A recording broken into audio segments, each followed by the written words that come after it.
This is a tale of a meeting of two lonesome, skinny, fairly old white men on a planet which was dying fast. One of them was a science fiction writer named Kilgore Trout. He was a nobody at the time, and he supposed his life was over. He was mistaken. As a consequence of the meeting, he became one of the most beloved and respected human beings in history. The man he met was an automobile dealer, a Pontiac dealer named Dwayne Hoover. Dwayne Hoover was on the brink of going insane. There were 1 quadrillion nations in the universe, but the nation Dwayne Hoover and Kilgore Trout belonged to was the only one with a national anthem which was gibberish sprinkled with question marks. The motto of Dwayne Hoover's and Kilgore Trout's nation was this, which meant in a language nobody spoke anymore, out of many, one, e pluribus unum. If they studied their paper money for clues as to what their country was about, they found, among a lot of other Baroque trash, a picture of a truncated pyramid with a radiant eye on top of it. Not even the President of the United States knew what that was all about. It was as though the country were saying to its citizens, "In nonsense is strength." A lot of the nonsense was the innocent result of playfulness on the part of the founding fathers of the nation of Dwayne Hoover and Kilgore Trout.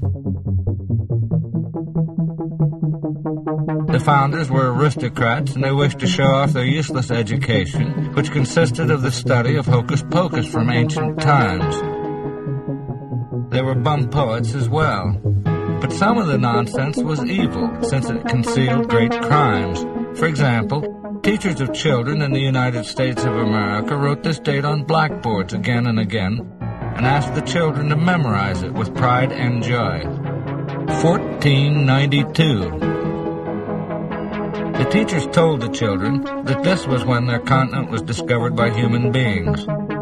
Actually, millions of human beings were already living full and imaginative lives on the continent in 1492. That was simply the year in which sea pirates began to cheat and rob and kill them. Actually, the sea pirates, who had the most to do with the creation of the new government, owned human slaves.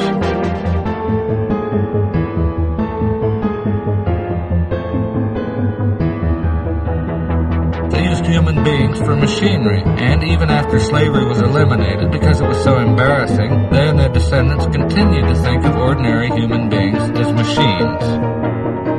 The sea pirates were white. The people who were already on the continent when the pirates arrived were copper-colored.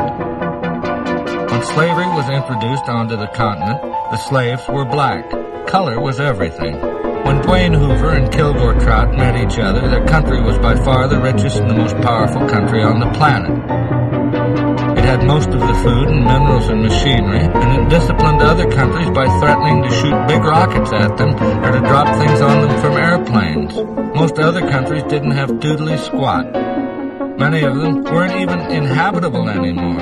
They had too many people and not enough space.